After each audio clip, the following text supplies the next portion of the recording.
Thomas Green here with Ethical Marketing Service. On the podcast today, we have Pete Daly-Dickson. Pete, welcome. Thank you, Thomas. It's great to be here. Appreciate the invitation and the opportunity to meet you. It is great to have you. Would you like to take a moment and tell the audience a bit about yourself and what you do? Yeah, I'd love to. So, Pete Daly-Dickson. I live in Coventry in the UK. This is an unusual conversation for me because I'm usually talking to people in Australia or America or Sri Lanka or other parts of the world. I've been around the sun 52 times, coming up for my 53rd birthday. And in that time, I've had a pretty eclectic, I can't even really call it a career. I've been a computer nerd. I've been an actor. I've been a sales and marketing professional. And now I'm the co-founder and co-host of the Six Star Business podcast and the Six Star Business community, where we're all about lifting business to create a better future and to create an environment where business owners that are striving for excellence can be in a community with other business owners that are thinking about business in the same way and thinking about their own personal and business growth in the same way. Thank you for the introduction. For the sake of definitions, can you tell me what a six-star business is? It's a great question. It's why we started the podcast, because it's something that we wanted to explore. The podcast started from an idle conversation with the person who is now a co-host of the podcast, Evelyn Clark, and we used to get together every week. And one day, towards the end of last year, I don't know how or why, I kind of posed the question: why is 5 stars the limit? It doesn't matter whether it's a podcast or an app or a restaurant or a hotel or business. It's like 5 stars is the most that you can get. And I thought, well, if a 6-star was available, what would that business have to be like in order to get that 6 star? And so posed the question to a few business owner friends, and I found that the conversations that ensued were really interesting and stimulating, because there's something about breaking through and going beyond what is formally thought as the maximum, what's possible, kind of tapped into something really interesting and stimulating. And Av and I at one point just said, well, these are really great conversations. Why don't we have them in public? Why don't we start a podcast? And you'll know as well as I do that saying let's start a podcast is a darn sight easier than actually doing it. But the rewards for us in terms of the people we're meeting and the conversations we're having that have made it all worthwhile, as I'm sure is true for you.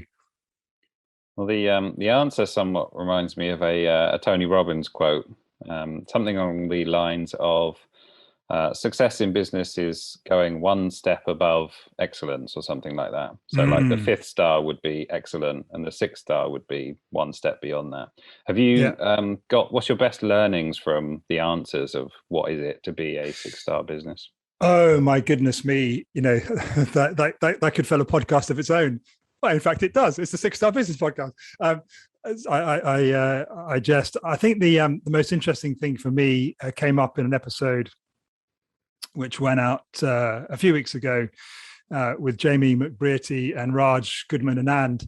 And Jamie's got a fascinating background, both in industry, commerce, and also in sport, elite sport. And he worked directly with Carol Dweck. And you may know, and your listeners may know Dr. Carol Dweck as the author of Mindset, all about growth mindset. And what Jamie shared, which kind of resonates with other conversations we've had on individual episodes of the podcast, was that 5 stars is the most that a business will ever be able to receive from thinking it from a perspective, an external validation of the business. But a 6th star lies inside the business with the employees and people in the business, and their ability to grow and become to achieve their potential, become all that they're capable of becoming. So they're just thinking about the 6th star as being the humans in the business. And that's one of the other key themes in the conversations we've had, that a 6-star business is driven first and foremost by purpose. There is love in the business, whether you describe that as care or compassion or kindness or safety, psychological or otherwise, and impact. So business has to be profitable. It has to embrace as much technology and automation as possible to free the humans up to be human, to do what only humans can do. And when you have a purpose-driven enterprise where there is love and there is profitable impact, you then create the opportunity to create a better future, both for the business owner, the employees in the business, and the communities around the business, both locally and ultimately global. We're on a small mission to change the world. Well, go big or go home, I guess. The good answer.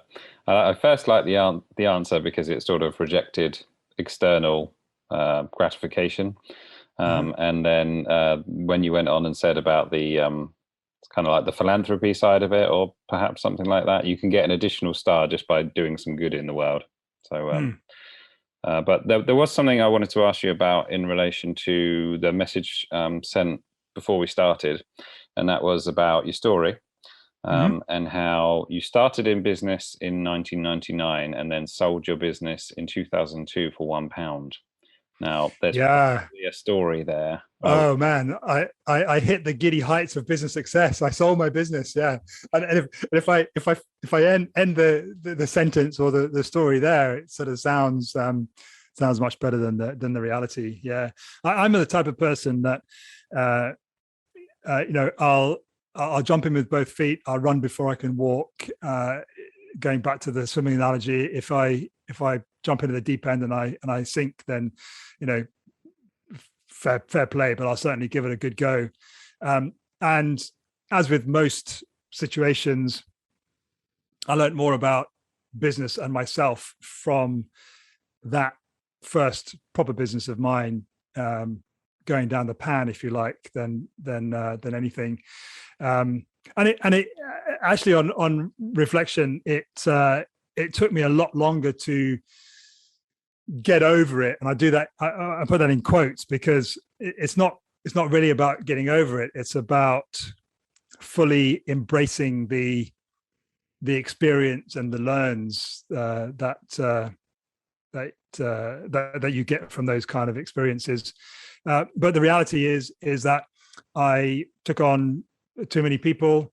I abdicated rather than delegated. So, the difference between the two, kind of just gave things to people to do and kind of just let them get on with it.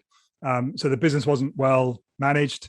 It wasn't well run, and we didn't have a lead flow. So, all those things combined, together with the fact that one of our biggest clients was a .com, and we were just starting to take off when .com went .bomb at the beginning of the 2000s, and so they disappeared as a client, and we couldn't sustain it. But even in that, I kind of just, my entrepreneurial blind optimism sort of just kept me going. Yes, it's going to be okay, and I don't need to let anyone go, and that business might still be going if I'd had the balls, if you like, to make the tough decisions and have the tough conversations, the difficult conversations, to keep that business. I remember a friend of mine. Well, I actually don't know where I heard it first, but it's something that goes along the lines of your success, and again, in inverted commas, whatever you constitute to be success in life can be determined as much by the difficult conversations you're prepared to have as anything else. And I think as I look back on my life, that is that's a truism that I think I can put my hand up and say, yep, that's true, and it works for me. Well, thank you for sharing. There was one thing I really want to pick up on, because perhaps I'm potentially guilty of it, and I think it would be valuable to other people as well, which is, you said abdication versus delegation. If you were to teach someone, or attempt to teach someone, that skill of what the difference is there, what would you say? And what was your business in? So what were you doing? The business was in websites, web development, which nowadays, uh, you got people working out of their bedroom doing it. It's easy to get started. Back in the day, the end of the 90s, hard to believe, but a lot of people didn't even have an email address. But it's interesting, and I will come back to your question. And if I forget it because I go off on tangents, which I'm want to do, then bring me back. But that was another learn from that experience, is that what we take for granted in ourselves, either in our abilities or our skills and experience, is not the same for other people. Basically, don't discount what comes easy to you and what comes naturally to you. There are plenty of web design, web development businesses that started a decade, 2 decades even after us, that are thriving and doing well. So we could quite easily have, I could quite easily have made different decisions, and part of those decisions were around, well, everybody knows how to design websites because it's so easy. But coming back to your question is, I think, and you said you're potentially guilty of this. I don't know whether you're guilty of what I'm about to say now, but I think it's true of a lot of entrepreneurs that at heart we are lazy, but it's the right kind of lazy. There's a saying which is attributed to Bill Gates, but I think it's one of these things which, Bill Gates's name was put to it, and that kind of stuck, is that when he's got a difficult problem to solve, he will give it to a lazy person, because they will find a way of doing it in a way that allows them not to be busy. And I think this whole sort of abdication, delegation thing comes in, that when you delegate something, you asked me to attempt to teach it. I just made it up on the spot, Thomas, so come on. But I guess this is where my acting training comes in, being able to ad lib. I think if I was to teach delegation, it's you delegate, you entrust someone with the outcome that is required for the business. So there's a very clear agreement about what is desired, what is the output, what is the benefit that is going to come to the business, and so the what is agreed, but the how is up to the person who sort of the task has been delegated to, or the outcome has been delegated to. But at the same time as that kind of passing on of responsibility, there is still very close accountability between the person that has delegated and the person that has received that responsibility. And I think it's the accountability piece which is missing when you just look about abdication. So with abdication, there's still potentially an agreement about what is required, what the outcome is, what the output is, but there is the accountability piece is missing. So you've abdicated the task, and you've effectively abdicated responsibility for it. And I think that also comes back to this thing about having difficult conversations, because to keep someone accountable, you potentially have to have a conversation which might involve, okay, you said you'd do this, or you said you would deliver this. This hasn't been delivered. What's happened? And I guess at the time I didn't know myself well enough, and I didn't know how to sort of interact in, I guess ultimately is a coaching conversation. I've learned the importance of a coaching mindset in managing people now, subsequent to the experience in that business. So that's what you would do differently now. Look at it more like as if you were a coach or a mentor. Yeah, I think as I'm kind of making stuff up on the fly here now during this conversation, I think which often where the best stuff comes from, when you're just thinking and talking and being stimulated with great questions. I think that's it. Yeah, I think high performing teams.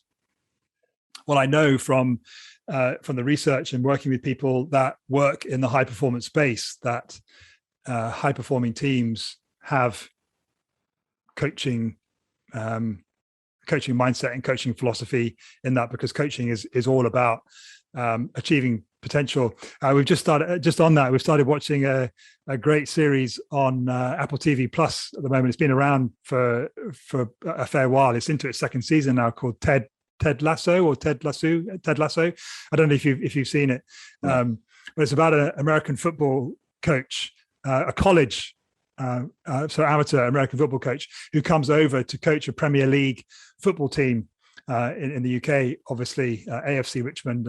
I don't know my football, but I'm pretty sure that's not a Premier League football club. And so he doesn't know the first thing about soccer. He just doesn't know. So on the one hand, it's a fish out of water story, which is always interesting. It's a comedy. It's Jason Sudeikis, so it's bound to be a comedy. But we just in the last episode, he was lambasted in a press conference about not caring whether AFC Richmond win or lose, and he was interviewed by one of the journalists separately after the press conference, and he called him on it, and he said, "No, I stand by that." He said, "My job as a coach is to make sure that every single one of the lads in the dressing room is becoming every much of the best possible version of themselves that they're capable of becoming." And I think that's the essence of all great leadership. Whether you're a coach of a football soccer team, or whether you're the leader of a company or a team inside a company, it's what can I do to ensure that everyone that I'm responsible for is able to become the best possible version of themselves. And that kind of feeds back into the 6 star, because the best possible version is a little bit better tomorrow than you are today. So that's how you kind of grow and go. Yeah, I really like that, because it's sort of a win-win, I suppose, isn't it? Because I think owners look for best performance, but if you look for making the individual better, it's in that person's interest, but it's also in your interest as well. Sort of like a cart before the horse kind of thing. Yeah, definitely. I'm also reminded of another episode we had on the 6 Star Business Podcast with Robin Miles and Joanna Zhang. So Robin is a coach, a high performance coach, originally trained as a civil engineer, worked on massive civil engineering projects in Africa and whatever. And he told a story about, I think it was one of the last jobs he had in enterprise before he went out on his own as a coach. As he came into this company or this department, he was director of the company, and he was heading up this department. And there were at least 100 people on the team, and he asked himself the question, on quite literally the first day of the job, is how can I make this the best possible, or not the best possible? How can I make this team be the place that every single member of the team recognizes it as being the best work environment they've ever been in? And if this is their first job, then they will struggle to find a team and a work environment better than this in the rest of their career. And if they're close to retirement, they'll be able to look back and say, this is just the most incredible work environment. So he put that question to the team. He said, what would you need to see, feel, hear, experience for this team to be the best possible environment for you to work in, and by extension, for you to be able to grow in who you are? And he took everyone on board, and sure enough, they just smashed through every single target that had previously been set. So if you focus on the human, again, coming back to that 6 star approach, if you focus on the humans and treat them with love and as if they are humans as opposed to cogs in the machine, as you said, Thomas, it's a win-win for win-win-win-win-win all the way, regardless of what stakeholder you are or where you are in the whole equation. Thank you. Good reminder for me. Before we In move what way? on from, say again. In what way? Reminder how? I think I've heard the principle before, but I think it just, certain points, they resonate with you. So like I'm much more inclined to focus on someone, I don't know, bettering themselves or feeling good about themselves rather than I am attempting to get better performance from someone. That's much more motivating for me. And I feel like I could do a bit more of that. So I appreciate the point, is what I'm trying to say. Thank you. Before we move on from the web agency, how does a conversation come about where you sell a business for £1? It was one of my clients. So we were doing quite a bit of work with them. I had a relationship, a fairly good relationship with a couple of the partners in the firm. It's a nominal £1. I can't even remember if any money changed hands. I doubt it. It's probably an accounting exercise.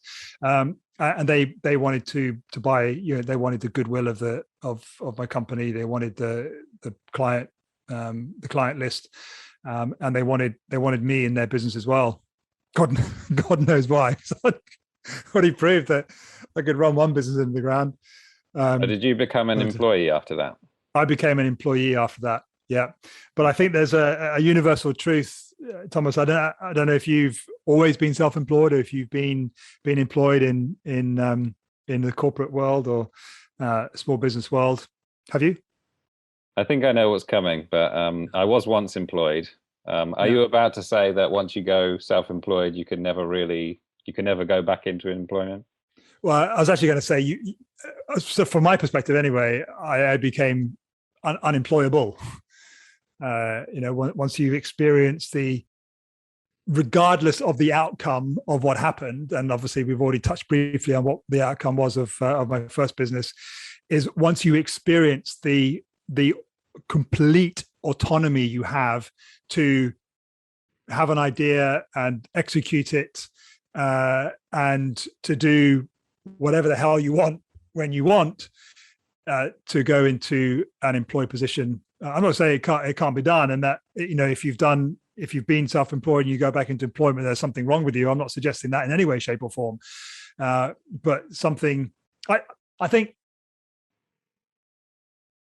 the reality, Thomas, is that I was that unemployable person right from the very beginning, which is what kind of drove me out. So what led to me starting my first company was I'd been working as an actor. As I said, that was in my past life. Acting is just the best job in the world. It really is when you're in work.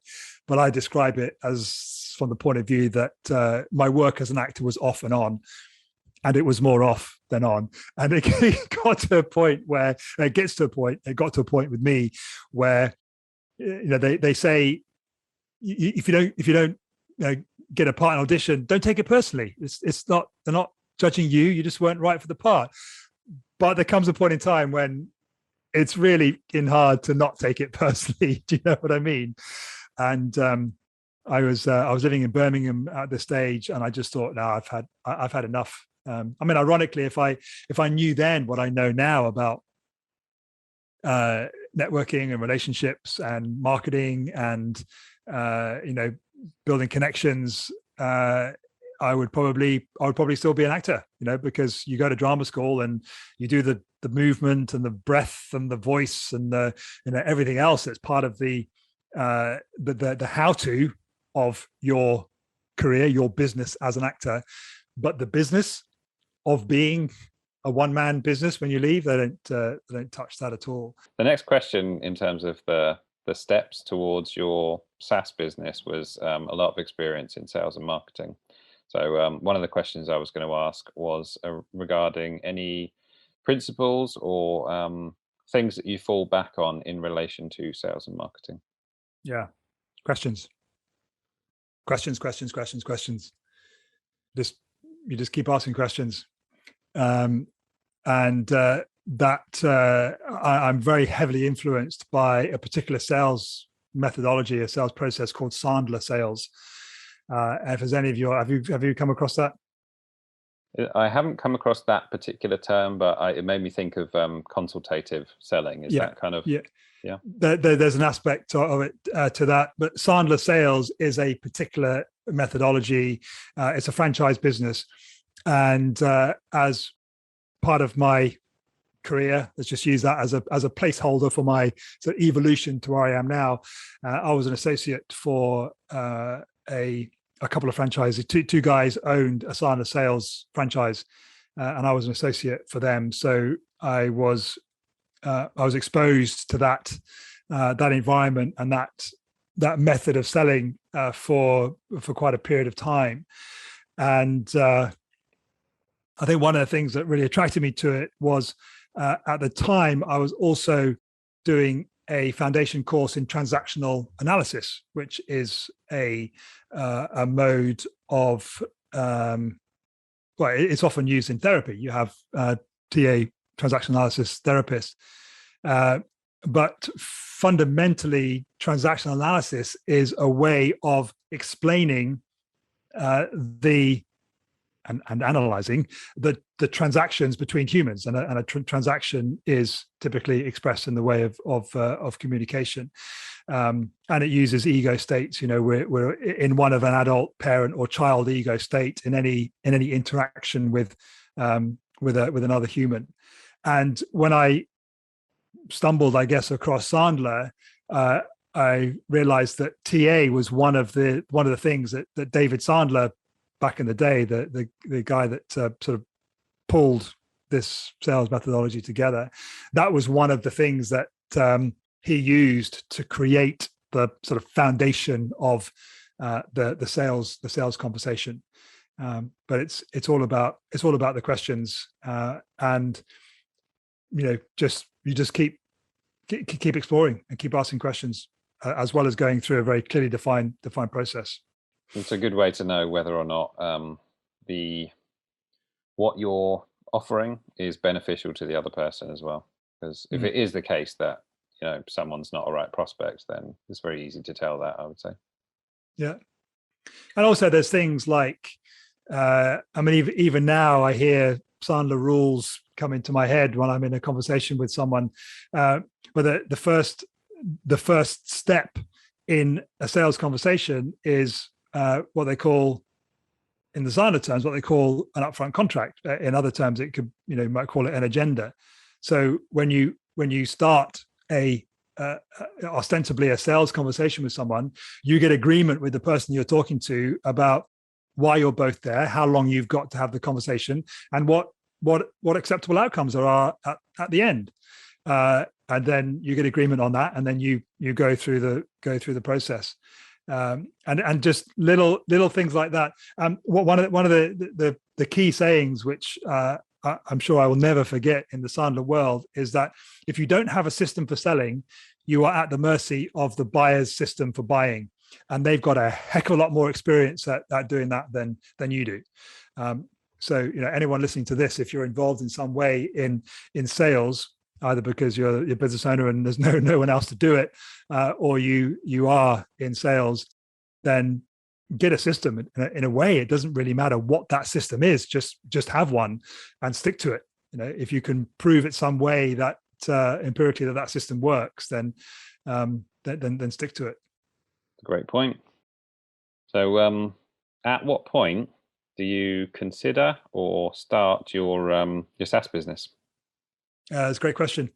So earlier I mentioned about your success in life being partly predicated by the number of difficult conversations you're prepared to have. It was a difficult conversation that I had back in 2009, 2010, and it was with my accountant at the time, because I couldn't afford to pay his bill. But I sucked it up, if you like, and asked to meet him, and just had an open and frank conversation. And from that conversation, he and I shared with him what I was doing at the time. I was working with Infusionsoft, and I think by that stage I hadn't become a partner. That was still to come. So it must have been 2010. So I had come across Infusionsoft when I was working with the franchisees, the Sandler franchisees, and then ended up spending more time kind of implementing their Infusionsoft system than actually doing what I was supposed to be doing as an associate. So they said, okay, well, why don't you leave our employment and we'll be your first client, if you like, as an Infusionsoft consultant. So I did that, and then just going back to this conversation with my accountant. From that conversation, he opened up the training room in his offices for me to use to run some seminars, and he opened up his client bank for me to be able to phone them, to invite them to a seminar at this guy's office, all around the importance of automation in marketing. What the problem that Infusionsoft sells. And as a result of that, one of the people that came to one of those seminars, I ended up working with him for quite a bit, and it got to a point where our relationship had developed where he was actually willing to pay for me to do the training to become an Infusionsoft partner, an Infusionsoft consultant. I had to fly myself out to Phoenix, but if I did that, then he paid for the course fees. So I did that in 2011, December of 2011, became a fully fledged Infusionsoft consultant, Infusionsoft partner. But because of my technical background, I was always working more on the kind of back end of Infusionsoft than I was on the front end, helping businesses with their marketing. So I was typically helping my clients integrate Infusionsoft with something else. So they had another system in their business and they wanted the two systems to talk to each other. And when you're involved with and whether it's just my mindset or whether it's the entrepreneurial mindset, I don't know. I suspect it's more the entrepreneurial mindset than anything else, is that when you see a problem repeated, you start to think, well, maybe there's an opportunity here. If enough people seem to be having the problem, then maybe I can create something to solve that. So I did that in 2016. I started working with my developer in the Philippines, who had, by that stage, I'd been working with him closely for a couple of years, and we started developing. It wasn't a SaaS product at the time, but it was an add-on for Infusionsoft. So if you had Infusionsoft and you had this particular problem, then the add-on that we created could solve this problem. But then fast forward to, so that was 2016, then fast forward to 2019, and it got to the point where I recognized that it wasn't an Infusionsoft problem, it was a business problem. So that was a time where we sort of disentangled my software from Infusionsoft and set it up as a standalone SaaS product in its own right, and that was end of 2019, beginning of 2020. That was that little journey. I appreciate these questions; kind of give me an opportunity to reminisce, if you like. Yeah. Like therapeutic. Yeah, it's great. Well done for solving that problem. Anyway, do you mind talking about your exit, the process, and how that was for you?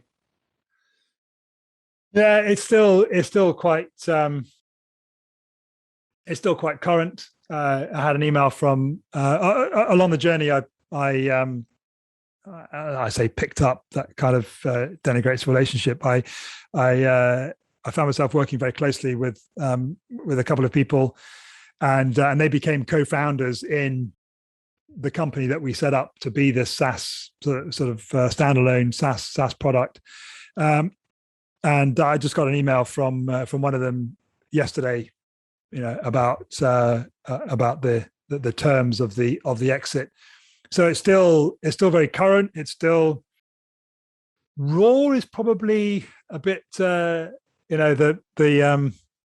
thespian in me, the melodramatic in me would say, yeah, it's incredibly raw and painful, and oh my God.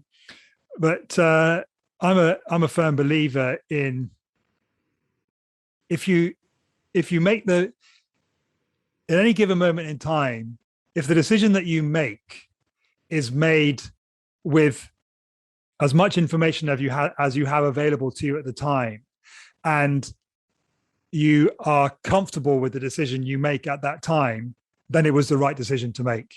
And it had got to the point in the business where, there's no harm, no foul, certainly from my perspective, between my co-founders and myself.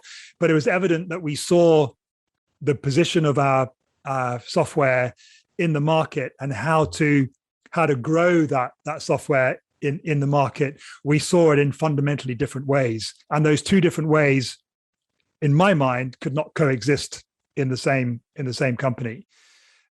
So because one of my co-founders had proven himself to be a phenomenal product manager, he had corralled the development team. He was actually fundamentally responsible for disentangling our software from Infusionsoft, which was no small task, no small undertaking.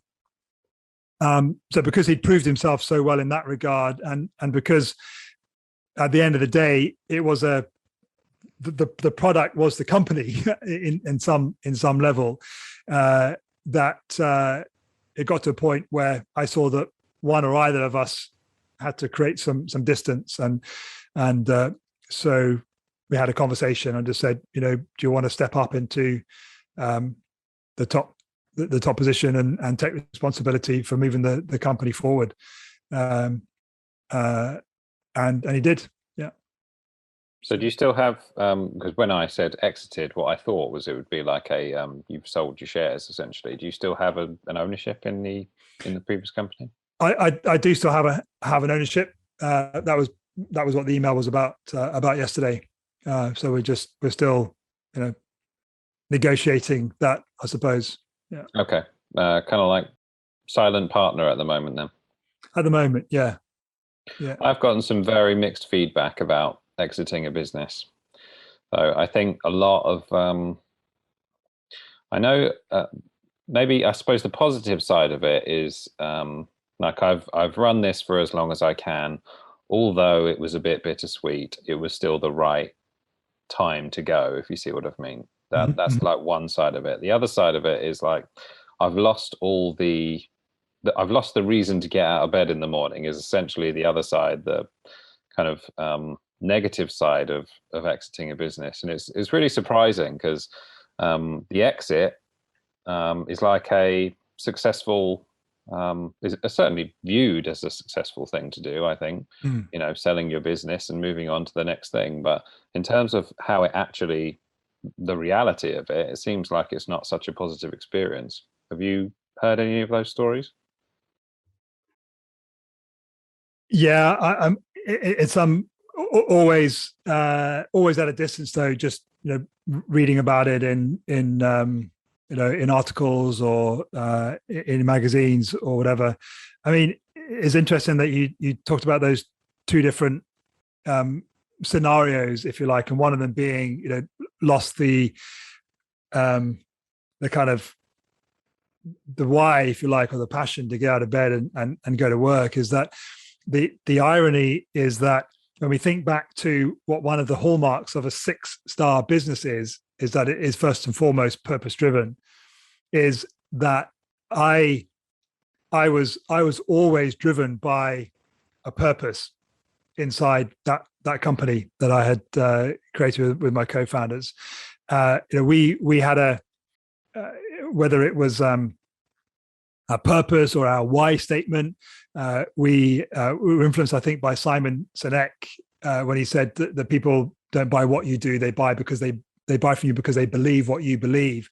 And we had stated that we believe the world would be a better place when every human is able to deliver their highest value, and that our product had a part to play in that, because fundamentally our product helps businesses to automate a lot of the kind of humdrum stuff which businesses often don't think can be automated.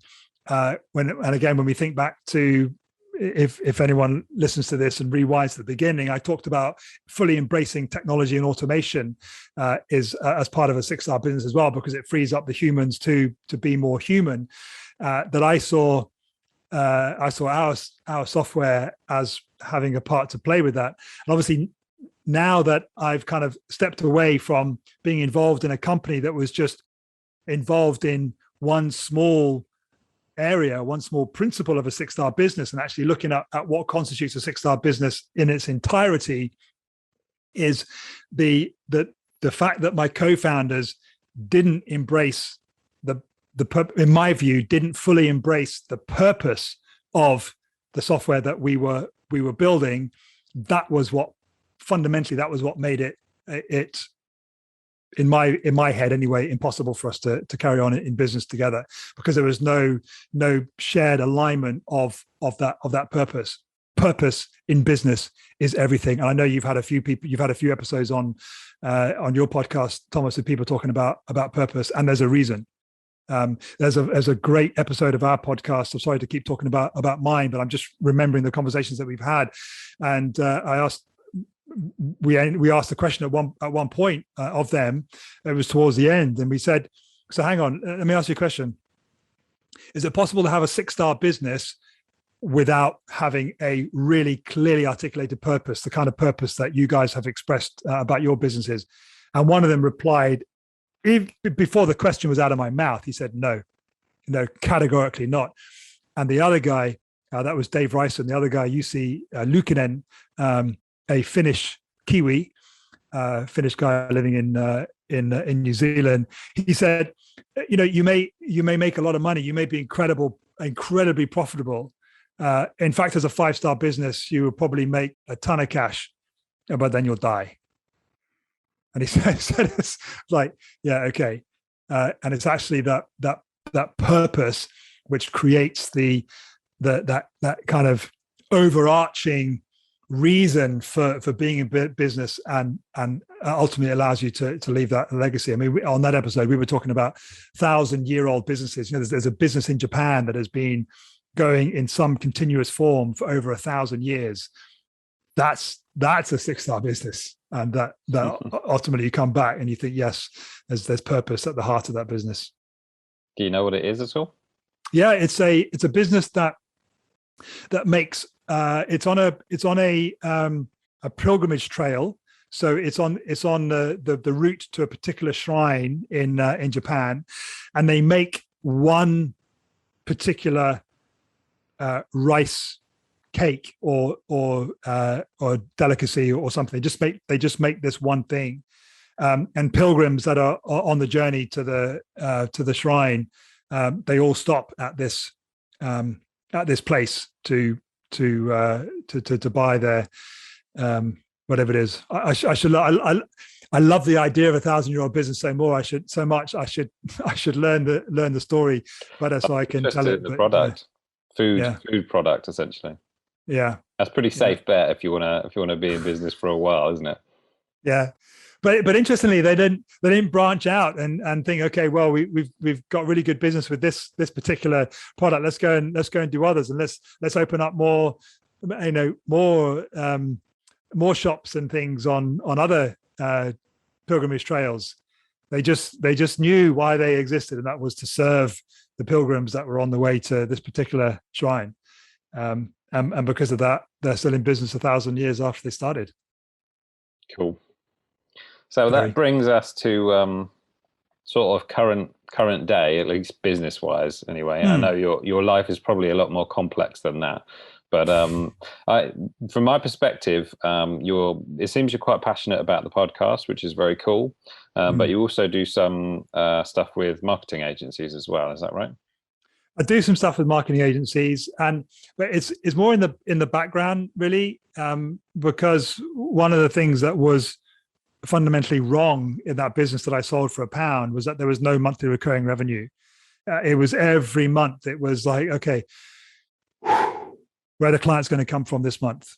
What new projects can we get on? And one of the things that you get with a SaaS business, a software as a service business, is you get monthly recurring revenue. So you wake up on the first of the month and you know that all your bills are covered, your payroll's covered, and what you do in the business that month can be focused on growing the business, on working on things that really excite you and motivate you. So I've got a particular tool set that for the right marketing agency, if I'm having a conversation, because I'm talking to people all the time, whether it be on LinkedIn or Lunch Club or what have you, that if I'm talking to a marketing agency and I hear them talk about kind of frustrations that I know this particular tool set solves, then I may talk to them about it. I sort of share my story of the pain of not having monthly recurring revenue, and that often resonates with the kind of people. And the irony, actually, Thomas, is that just thinking back to the exit out of the software company at the beginning of the year, is that how I said that me and my co-founders saw differently about how to grow the business. Is I absolutely, I will swear on whatever holy book, whatever anyone wants me to swear on. And I had the slides of a presentation to prove it, that my idea was to use the white label function of our software to approach marketing agencies, to allow them to white label our system and use it to create a form of monthly recurring revenue for their own business, a software-based form of monthly recurring revenue. And that was what I couldn't get to fly in, with my co-founders. And the irony of it coming full circle is that in transitioning away and stepping away from my own software company, I found another software company that was set up to serve exclusively marketing agencies and serve them in a way exclusively in the way that I wanted to serve them in my own business. In other words, helping marketing agencies create a software-based stream of monthly recurring revenue, which can pay all their bills, basically underwrite their business. Interesting. So just coming back to the podcast for a moment, why do you do it? Why do you podcast? What a brilliant question. And the San Lascelles trained person in me wants to say, really, really great question. I'll answer you in a second, but just before I do, let me ask you a question. Why do you podcast? Well, I can tell you what I think is the answer. Initially, because we sort of briefly touched upon this previously about the fact that you're normally a host, but you're a guest in this particular instance. I started going on people's podcasts. I think I went on about 4 podcasts, and I felt like I really needed to prepare, and I put a lot of effort into my appearances and everything like that. And I just found that it's almost effortless for me to be a host, but it takes a lot of brain power, if you like, to be a guest. I'm just true that. As much as I believe in being able to determine what kind of person you're going to be, I also do think that you are naturally good at certain things and you're naturally not so good at other things. So I'm quite good as a host. I struggle more as a guest. So I switched from being a guest to a host, and the idea originally was for the purpose of creating content. So because, create content, build an audience, and eventually you'll have inbound leads. That's kind of the original intent behind it. But after a while, it really just became about talking to people. I like talking to people, and I like hearing about, lessons that they've learned. And I also found that I created some content a while back on my own, and it kind of met the same criteria in the sense that you're producing content in order to build an audience, but I didn't want to do it. And I didn't want to do it because I found this format much more engaging. I like to meet people, and I do it to speak to people now, speak to interesting people, and I don't necessarily mind what the outcome is one way or the other. And so I would do it if there was no outcome. So that's my answer. Whether or not it's a good answer is a different thing. Well, I'm just in your answer there, I thought about something that we talked about briefly earlier on in our conversation. That is about not discounting what it is that comes easily to you, or that you seem that seems effortless, because you mentioned that it's fairly effortless for you to be a host.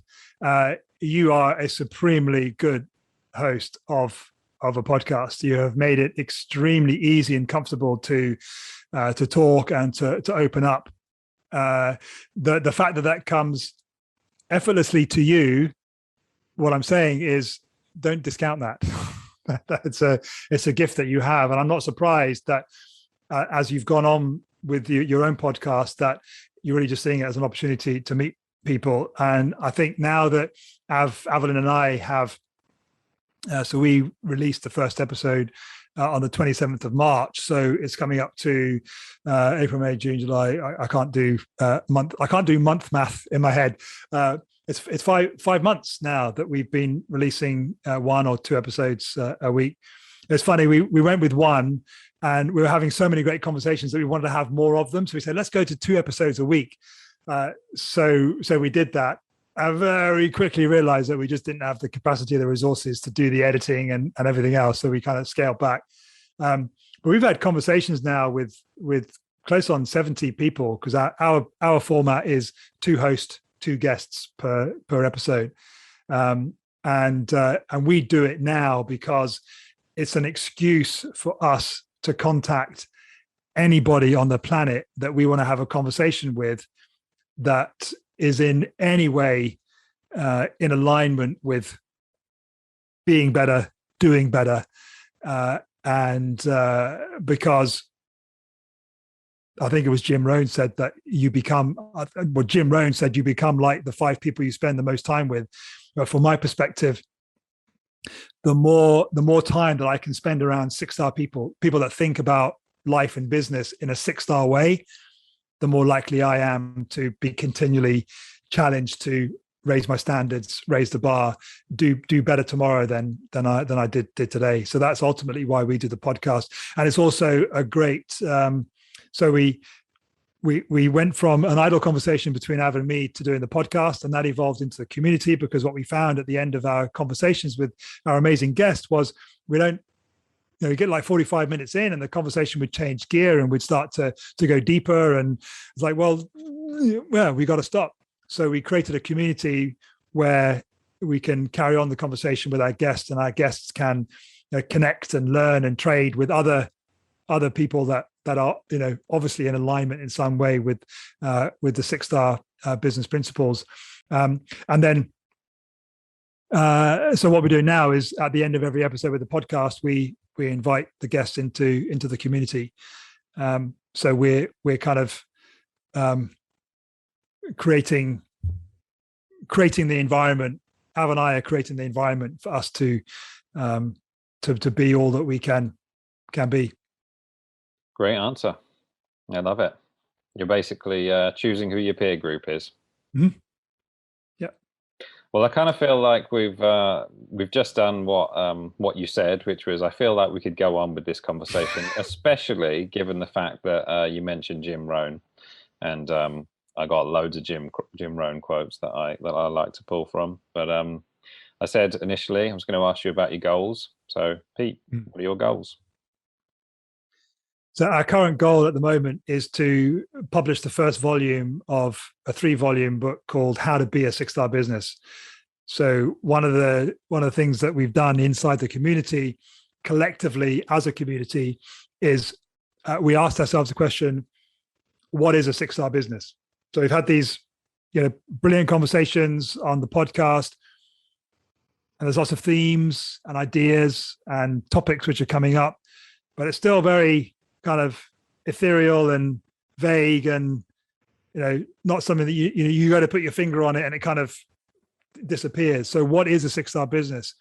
So we posed that question to the community, and we did a collaborative exercise which was facilitated by Yusi, who I mentioned earlier, who's just a gifted facilitator. And out of that process, we came up with the model of a 6-star business. That's where the purpose, the love, and the impact comes in, and each one of those pillars, if you like, has principles around the outside. And then when we got sort of clarity on what makes a 6-star business, that really lit a fire under Av and me and other people in the community to say, well, what can we do to get this message about what is a 6-star business, both what is it, how to be it, and what you can expect as a business owner, when your business is 6-star, how do we get that out to as many businesses as possible? So we put our heads together and we came up, well, why don't we collectively write a book? Why don't we collaborate on putting a book together, which kind of starts to codify and describe how to be a 6-star business. So we've got 7 authors shy of 25 authors for the 24 chapters in the first volume, and our goal is to publish that before the end of October. We're working with a publisher in Houston. So we're looking at global distribution in bookshops as well as Amazon. We're not taking the easy route of just self-publishing. We're 6-star. It's a how to be a 6-star business. So we've got to approach it from a 6-star perspective. That's our one thing at the moment. For any of your listeners that are familiar with that book, our one thing is get the book published. Well, you have a buyer here. So if you're doing some sort of, I don't know, email list launch or something like that, feel free to put me on it. Happy to buy it. Thanks. Because it Thomas. will be an interesting read, no doubt. But for other people, for the sake of other people, where is the best place that they can find you? Well, anyone is welcome to a 1-month guest pass of the community. They can come in, they can experience the accelerators that we're 6-star accelerators that we run every 2 weeks. So they are by members, for members, where a member will present for 20, 30 minutes on an idea or a concept or a strategy or a tactic about tangibly moving your business towards 6 stars on, be on that 6-star journey. And they're promoted both internally in the community and externally on LinkedIn. So we've effectively created a platform for 6-star business community members to kind of let their genius shine, if you like, to the world. So that's one of the things that goes on inside the community. And that's at guestpass.6starbusiness.community. And it's always the numeral 6. So guestpass.6starbusiness.community is probably the best way. Yeah, happily look forward to welcoming anyone that wants to come and knock on our door. Brilliant. Thank you very much for your time today, Pete. I've enjoyed it. Not half as much as I have, Thomas, I can assure you.